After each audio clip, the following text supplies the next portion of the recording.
this is what these are. So then the glucose is like out in the bloodstream and people can picture that. And we're always supposed to have a certain level of sugar like in the blood, but we can have too much and we have too much, right? The sugar really can't go anywhere without the help of insulin. So that's another hormone that's released from the pancreas. And so that basically kind of senses their sugar. The pancreas sends out some insulin. I like to think of like insulin as like the key that's like, unlocking all the doors around the different cell receptors and saying, okay, glucose, like enter, like get out of the blood, to a certain level, move along, move along. And it does that in a optimized state with a balance of here's enough insulin, I'm clearing that glucose, we're keeping this healthy range over time. Hey friend, welcome back to PCOS Unfiltered. I'm Lindsie, former ER nurse turned health coach and author of Healing Beyond the Diagnosis.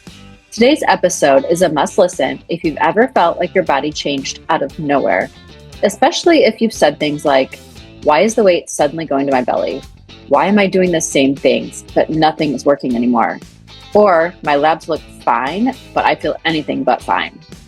Because we're diving into the metabolic side of hormone shifts, the part that often gets overlooked when we talk about PCOS, perimenopause, and menopause. I'm sitting down with Beverly Mazza, a registered nurse, board-certified nurse coach, and founder of Purely Present Health, an integrative and functional health practice supporting women in midlife who are navigating insulin resistance, prediabetes, weight loss resistance, and the hormonal roller coaster of perimenopause and menopause. In this episode, we're talking about the metabolic changes Beverly sees first in women as hormones shift, why blood sugar and insulin matter, even when your A1C still looks normal, how continuous glucose monitors, CGMs, can be used as a personalized awareness tool, not just for diabetes, and one of my favorite overlaps, how stress, sleep, and nervous system regulation can directly impact metabolic health. And a quick teaser before we start. If you've been wanting a real-life way to stop spinning in your head and start building body trust skills you can use daily, you're going to love what I'm posting next. Stay tuned at the end for more details. Now, as a reminder, the content shared on PCOS Unfiltered is for informational and educational purposes only. The views and opinions expressed by the host and guests are not intended to serve as medical advice.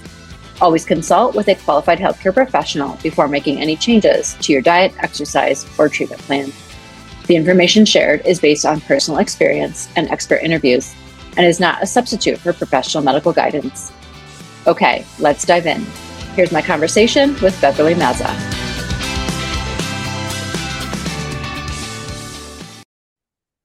Welcome to Beverly. I'm super excited to have you on, fellow nurse, as well. So it's always great to get the perspective. I haven't practiced at the bedside for several years now, but it's always great to get somebody else's perspective. And I love how you integrate, all these other things into your practice. So I'm super excited for this episode. So let's kind of just dive in. You specialize in women's metabolic health. So we all know hormones shift across all phases of life, whether you are dealing with PCOS, but even into perimenopause and menopause. What changes do you notice first from the metabolic perspective? Thank you, Lindsie. I'm really excited to be here and, chat nurse to nurse too, and kind of talk about what I've been seeing both in primary care and like one-to-one with my private clients too, serving women, particularly in sort of this perimenopause and menopause state, which just for clarity, like it's a big age range we're really talking about. So I know some women might say, like, I don't even know if that's me.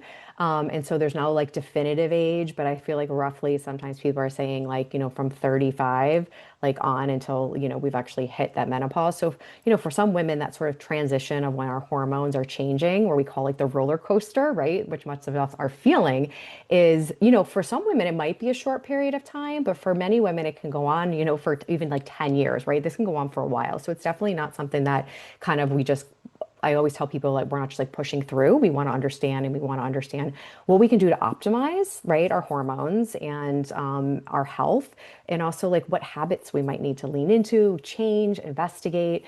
So for me, with a focus around metabolic health in particular, a lot of what I start seeing, kind of first thing some of the women will say is, obviously there's like those symptoms of, women might have, menstrual changes, of course, right? They might have mood changes, they might have energy changes, they might have sleep changes, they might have changes in libido, they're, all of this, of course.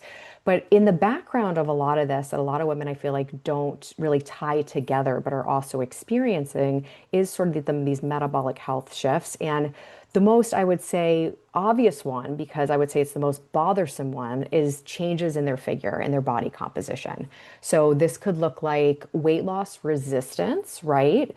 Or, maybe after having a child, right? Some women go right from childbearing right into this perimenopause.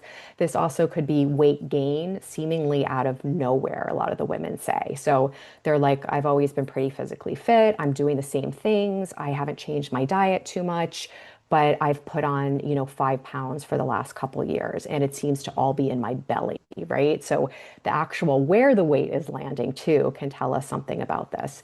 So that's a big one too. From sort of, I would say, from a nursing and a lab work perspective, some of the things we see shifting, of course, are changes in that average of that 3-month blood sugar and the hemoglobin A1C, which many women will have done, just as a routine screening with their doctors, which is giving us just a 3-month average, right? We'll talk about that a little bit more. But they might have seen that they were in this normal range, right? That certain percentage. And then they see all of a sudden it's red, right? So they've crept over into this red zone, which is typically this pre-diabetic state. So the state between this like insulin resistant and the diagnosis of a type 2 diabetes. We're not talking about type 1 autoimmune diabetes in this sense. We also might be seeing increasing cholesterol levels, particularly that LDL or like the bad, right? We're kind of breaking that kind of conception apart right now, but the LDL cholesterol and maybe that HDL protective cholesterol actually going down. We might see their triglycerides going up a little bit, and then they're like, wait, like I'm not eating anything different, right? And there's, we have to do some re-education around, dietary cholesterol is a part of this, but it's not everything, right? It's very hormone driven. So those are some of the big changes we see. Sometimes we see increases in their like generalized inflammatory markers. So things like an HSCRP, which is highly tied to like cardiovascular health. So doctor may be checking that, may not be, but for some people, they might for the first time see those markers shifting a bit. Uric acid is another one that sometimes we'll look at, and people see that and they're like, I don't have gout, right? Everyone ties like that uric acid to gout. And it's like, yes, though you actually could have a gout flare and actually have those be not in a high level. But sometimes that's also kind of a marker we can look at and see is that's a little bit because that's tied closely to metabolic health. And then, of course, when we're looking at like kind of their comprehensive metabolic panels, I'm always cueing into like what are their like liver enzymes. So we know this connection between metabolic health and what we call like a fatty liver disease, right? So this metabolic liver disease that's independent of the alcohol liver disease that many of us have come to know. And we can start seeing maybe some elevations showing that the liver is in a little bit of stress as well. So those are some of the ones that are kind of coming to the top of my mind that we're kind of like looking at metabolic picture.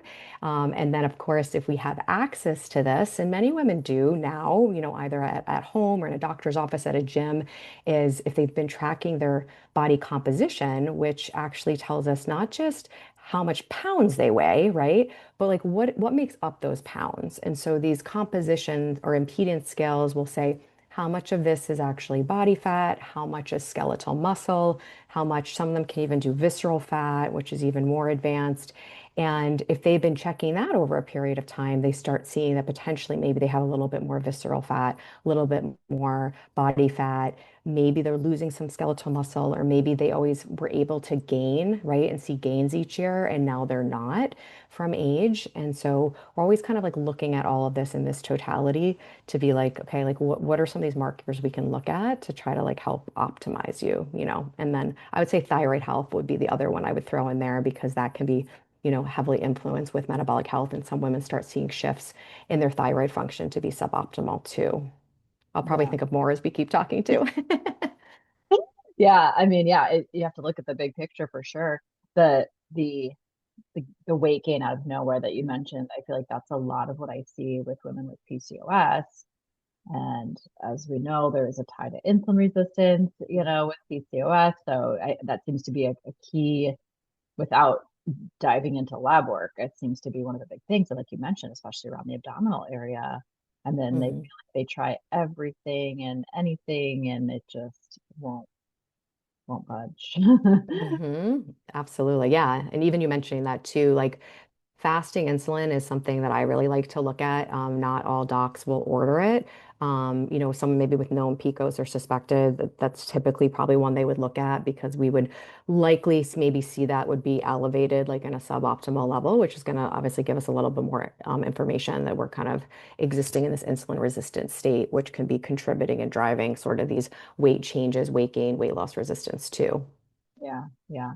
Are there any, like, I know I recommend a scale, but you were talking about the body composition and everything too, because I mean, you can get these scales at home Hmm. now. You don't have to, like, I know there's some gyms that have like super fancy ones, of course, but you can get these at home. I mean, maybe they're not 100% accurate, but I feel like you can at least track like trends probably with that. I don't know if that's something you talk to your clients about or see, with Yeah, your clients. 100%. Yeah, there's a lot of different. I really like these as a device, especially, anyone who's working on like body composition changes, weight management, because it can be hard. You get so fixated on those pounds and we don't know what these pounds, what they are. So, pretty well, like even as inexpensive, some of these as like $25, right? They're not obviously going to be like the full extent of what we might see in like a medical office. But for general trends and tracking, I do find that a lot of like my patients and clients find it pretty helpful. Same with the kind of ones at the gym. Then of course you can step up into like the high grade ones and it's great. But sometimes people might invest in that like out of pocket, like getting a DEXA scan or something like that for a couple $100 and do that maybe once a year. But in between, kind of do these more like economical things to keep track. And there's a lot of variations with pounds. What's nice about the composition is you can kind of see like the water fluctuations, like the muscle fluctuations, the fat and things like that. So I think as long as, tracking composition is appropriate for the person, I'm always sensitive. I definitely work with some patients and clients too, where, that's not appropriate for them, right? Like this daily weigh-in, weekly weigh-in, like that's not what we're going to be using. And so I think just respecting the individual and having that conversation I find is really helpful. But for people that, they feel okay about it, I think it's a great tool. But I also work with many patients and clients too, where we're kind of going off of like symptoms, how we're feeling, and maybe, tracking those labs in the background. But we're taking that approach as opposed to like a number approach, which again, you have to be sensitive to that. Oh yeah. Yeah, that's what I find with my clients a lot. I tell them, I'm like, we weigh in the beginning, we weigh, a month, 6 weeks later, like put that scale away because I find a lot of the women that I work with, they they focus so much on that number on the scale. And then I'm Mhm. like, that's also stressing you out more. You're gonna have the water weight, you're gonna have, depending on your cycle, there might be a few things here and there that's gonna fluctuate. We just have to look at the trend over time and again, how you're feeling, how your clothes are fitting, and all of that versus just focusing on that number on the scale because that just, yeah, adds more to it. I find a lot Mhm. of times for sure. Um, so when someone comes to you feeling stuck, you kind of mentioned, like you said, a lot of stuff there. Maybe they're gaining weight, blood sugar is creeping up, labs are out of whack, all that stuff, and they feel like they're still eating well, they're doing all the right things. Where do you usually start with them? Yeah, I always like to start with with a good like medical history, when I am talking with them. So it is looking at the lab markers for sure, just from like a educational standpoint for the patient of like, these are markers. Can we trend these at all? Do you have a couple years worth we can look at and maybe spot some patterns in here? If you haven't had lab work done, can you go back to your primary care doctor and like ask for this? And maybe these are certain tests and why, based off of what you're feeling. So I always think that's helpful to like have those numbers and find that it's kind of validating because sometimes you do see something in there that can like you can then educate the patient and they actually feel empowered because they like understand, oh, like this is how this has been tracking, so I can take action with that. So definitely like clinical history, medical history, their medication too, because as we know that medications can play a part in weight loss resistance and weight gain that some patients aren't even aware of. It's like had no idea some of this was going on in the background for them, and not in a sense of like you're going to stop this medication, but like we need to have, we need to realize that this is sort of the reality of what's going on. So the good medical history for sure too. And then really, I like to talk about sort of where they've been in sort of their weight journey. And I always like to start there because I find, everyone's story is so unique and very personal to them. And, for some, it might be a lifelong struggle with their weight. For other women, it's been a year and it's been since they had these hormone shifts. And so oftentimes like how I support someone and coach around this, like I think the energy behind the efforts and the story behind the person makes such a big difference, I have found, when I'm supporting these women. And not, that like one is more valid over the other as far as like who, like, as far as like pushing them to like manage their weight. But there's just a story behind that. So I like to be sensitive to that too. Like if it's somebody who's like struggled their whole life, with their weight, there's a lot there. There's a lot to unpack. There's often a lot for them to share of things that they've tried, a lot of like cycling through crash diets, binge eating, medications, supplements, like a lot of things like that. In some women though, it might be I might be their first touch point where they've just the weight that's starting to bother them within this past year or so. So all of that is going to inform, how I support someone and coach them because they're at very different places. And I'm sure you find that too with everyone, kind of meeting people where they're at. I like to get to know like my clients and patients too, because it's like what's the personality behind it too. I find like some people, they're like, tell me what to do, give me the checklist, I will execute, and I will execute it with an A. And other people, it's like, and that's actually how they thrive. Like they want that directive, obviously with the support of coaching. But other people, I think it's a gentler approach. And sometimes we're just like peeling back that onion, right? We're getting to these deeper layers and we're trying to figure out like where the struggles are and, where can we optimize. But also, I have a big kind of my philosophy on what somebody's like capacity to optimize, right? So for every woman, this might be different because for somebody, they might be like, I'm really not eating well. Like, I'm actually not exercising. I have a really stressful job and I have my kids and I have taken care of my aging parents. And like, they might check like every box that we might look at and be like, this person like has just a really high load. So typically it's not the person that you're going to sit down with and be like, we're going to change everything about the way you eat, right? And like you have to get your 8 hours of sleep and like you got to start getting to the gym 5 days a week as such. So all of that becomes so individualized. I like to say I think about everything as like levers in our health and like what lever are we going to pull first? Are we going to pull one of these levers, right? And we're going to work on that for a few months. Maybe we'll do two together. Maybe like you think that you want to pull this one. So maybe it's just like, okay, I need to go to the gym 5 days a week, right? And so they're like very fixated on that. And we're like, movement and exercise is definitely part of this. But you've also shared that, you're sleeping 4.5 hours a night, you're waking up, right? So your sleep is really not good, right? And that's impacting the food choices you're making and like even your capacity to be able to go to the gym and make gains, right? And have the body feel like it's in a rebuilding state. So I love to just really get in there and be like, what am I hearing? Like, I know, like, what does someone like want to be doing? But also to set them up for success is like what actually makes the most sense for, the person in front of me. Yeah, yeah, such a good point. Yes, because yeah, I was going to say, and just their readiness and their willingness to make those changes. So, like you said, you have to kind of start gentler with with some than others, which is fine because it's a marathon, not a sprint, right? I mean, Mhm. so no matter if you're hitting it hard, right off the bat, I feel like they have to know we're in this for the long run. They're going to make these changes and it's something that's going to last. Yeah. I think typically too, if they're kind of coming from a place, everyone's first thought is obviously like eat well and exercise. And of course, nutrition is a huge cornerstone of this. And of course, movement is a huge cornerstone. But then again, I'm also like, hey, maybe we're actually going to start with supporting your stress response system. And, we're going to focus on your sleep. And so, for some people, they might be like, what? Like, what are we doing here? But I've actually had like some of my clients actually reflect that was just like almost like a breath of fresh air because they were like, oh, I've been working on my weight, like trying to do this.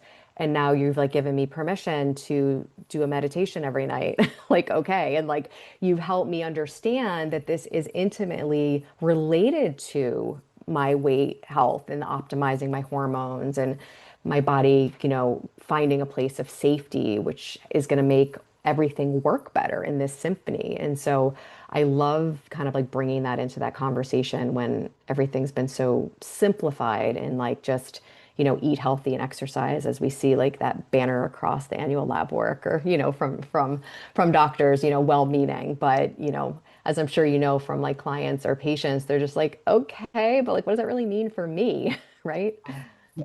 Yeah. I mean, yeah, that's where you and I align. I feel like so well because that's when somebody starts with me, same thing. I'm like, let's do some simple breathing exercises, let's do some deeper, inner work to see like what's going on and help regulate that nervous system because otherwise all the other changes aren't going to stick and they're not going to mean anything if your body doesn't feel safe, Yeah. safe enough to make these changes, your body and your mind, I should say. Yeah. Hmm. Uh, PCOS is often talked about as a hormone condition, but as we already kind of mentioned, metabolism plays a big role too. So, why is blood sugar and insulin such an important part of that picture? Yeah, from the blood sugar, like, insulin picture, when we think about how that relationship works, we obviously, blood sugar is impacted by food, obviously. This is the big one, but it's also impacted by, they say, I think it's like 40 other factors, right? So it's not all nutrition based, but talking about it from like a nutrition thing, and it's not just what it is, lots of times it's like, when was it, right? Also in a context too, what was it with? But when we think about, in its most simplest forms, in the macronutrients, those carbohydrates that are broken, we eat them, they're digested, going through the system, then they're broken down to glucose, right? This is what these are. So then the glucose is like out in the bloodstream, and people can picture that. And we're always supposed to have a certain level of sugar, like in the blood, but we can have too much, and we have too much, right? The sugar really can't go anywhere without the help of insulin. So that's another hormone that's released from the pancreas. And so that basically kind of senses their sugar. The pancreas sends out some insulin. I like to think of like insulin as like the key that's like, unlocking all the doors around the different cell receptors and saying, okay, glucose, like enter, like get out of the blood, to a certain level, move along, move along. And it does that in a optimized state with a balance of here's enough insulin, I'm clearing that glucose, we're keeping this healthy range over time. Well, we can often see so sometimes is like just that demand when we call like insulin resistant sometimes as we say like I like to think of that like lock and that key to move that sugar just gets really rusty or we say like insulin resistance is really like that term. And so the pancreas is like, okay, here's more insulin, right? Here's like more keys. Like, let's clear this sugar out. Okay, still not working. Here's some more. Here's some more. And of course, that's kind of creating the stress. And sometimes we can capture that if we did do a fasted insulin level. We might be able to actually see, and I've seen this with, especially with PCOS patients, that that's high. It is high. And so it's showing us that can be high, but your average blood sugar, right? Especially on the hemoglobin A1C, and we'll talk about the CGMs a little bit. Sometimes even on CGM at that point, things can still look pretty darn good, but we see the insulin levels quite high. And so that's telling me that we're suboptimal, right, in this relationship, even if like one kind of like looks okay now. And of course, we know those high insulin levels. Insulin is kind of like a fat storage hormone promoter as such. And so it can be really hard to release weight if that insulin level is staying up high. So we tend to target getting the blood sugar down, right, and supporting that to try to get those insulin levels and try to keep those a little bit lower. So that's definitely an opportunity to look in. And how are we doing that, right? Of course, we're doing that through nutrition and we're doing it through movement. I use like the glucose monitors, which we can talk about to track, trying to reduce inflammation, trying to reduce stress, optimize maybe any nutrients where we might see gaps in the diet and things like that. But all of that kind of comes together to try to make the body be more insulin sensitive, meaning when we're able to regulate that insulin glucose relationship and the receptors and like everything's happy like and in balance. And it can take time because it takes time sort of for these signaling pathways to kind of become suboptimal over time. And as we know, it's involving the brain, it's involving obviously like the ovaries, like it's like kind of touching on everyone. And as I'm sure you speak of up to a lot, when we think of like PCOS, people are like, oh, it's not just like a reproductive, like this is a whole hormone symphony for many women, particularly grounded in like metabolic health. Oh yeah, yeah, for sure. You have to again, yeah, it's affecting so many things. I mean, and I think we talked about this when we first talked, and how insulin isn't really looked at too much by physicians. But Mhm. kind of mentioning that's almost kind of a first line of indication that something could be happening before the glucose and the A1C actually are elevated. Yeah. So yeah, so let's kind of dive in a little bit deeper to the CGMs that you mentioned, Mhm. because I'm interested in this. My plan this year is to wear one for a little while and Yeah. see what's going on, because I also just kind of like to nerd out on that stuff. But yeah, that's a big part of what you work, with your patients and everything. You include CGMs in that picture. And a lot of people maybe think that it's only for diabetes. So can you talk about what these are, continuous glucose monitors, and who they may benefit? Yeah. So yeah, traditionally, when these first, came on the market, it was for diabetics, even more like type 1 diabetics, right? To kind of alleviate having to do the finger stick. So normally, traditionally, you would have to take a small little sample of the blood from the tip of your finger, doing that, 6, 8, 10 times a day. I'm sure as a nurse, you probably remember that with patients at the bedside. And that's kind of what we had. So as, technology moved on, these continuous glucose monitors were actually able to measure the amount of sugar in the fluid underneath the skin. So either kind of on the belly or the back of the arm in the fleshy areas, which they call actually the interstitial fluid. And they saw that this was pretty similar to what a blood level would be. So it's not measuring the blood, but a pretty good proxy for it. So it's been used for that for some time now. Of course, they were more expensive, the insurance limitations as such. They were expanded a little bit more for maybe type 2 diabetics on insulin as far as like insurance coverage goes, or how you might see somebody working with these maybe with their endocrinologist to help guide like treatment decisions, right?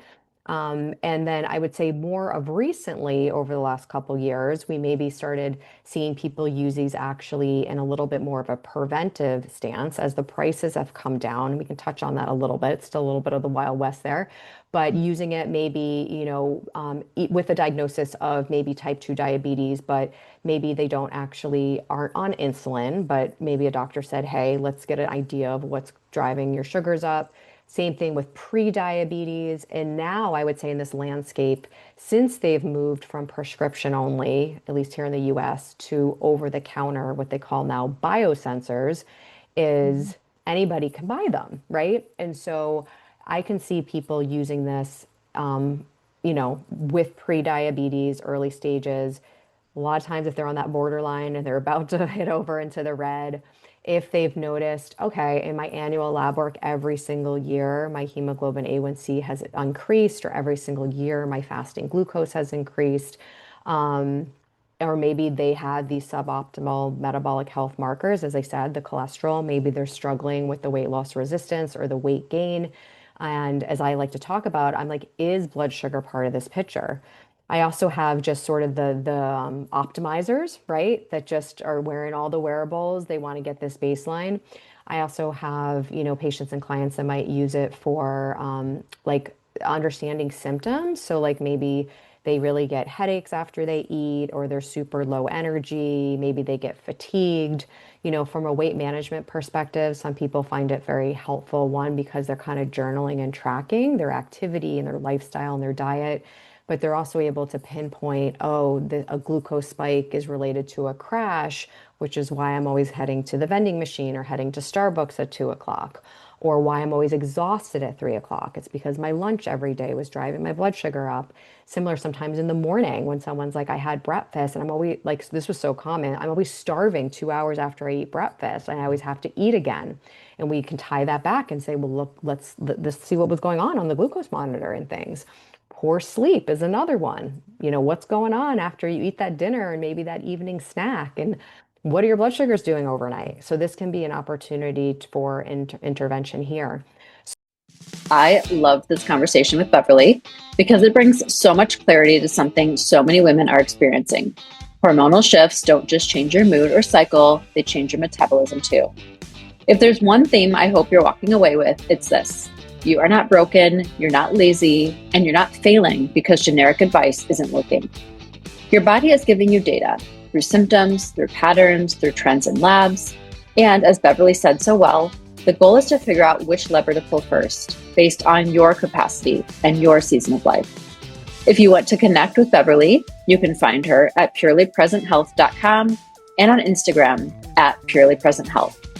She also has a resource for women in perimenopause navigating prediabetes and metabolic shifts. And honestly, if you have PCOS or suspect insulin resistance, you'll probably find it helpful too. I'll link everything in the show notes for you. And as promised, let's talk about what's coming up next.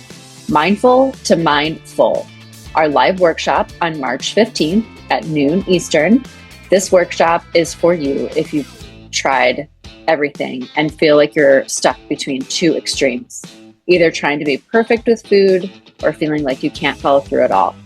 Inside this live experience, we're going to teach you how to recognize what kind of hunger is actually driving the urge to eat so you stop guessing, calm the nervous system before food decisions, because dysregulation changes everything, create a simple, repeatable rhythm that supports your hormones, blood sugar, and cravings, and shift from mindless autopilot to confident, self-led choices without tracking, obsessing, or starting over every Monday. If you've been telling yourself, I know what to do, I just can't stay consistent, this is for you.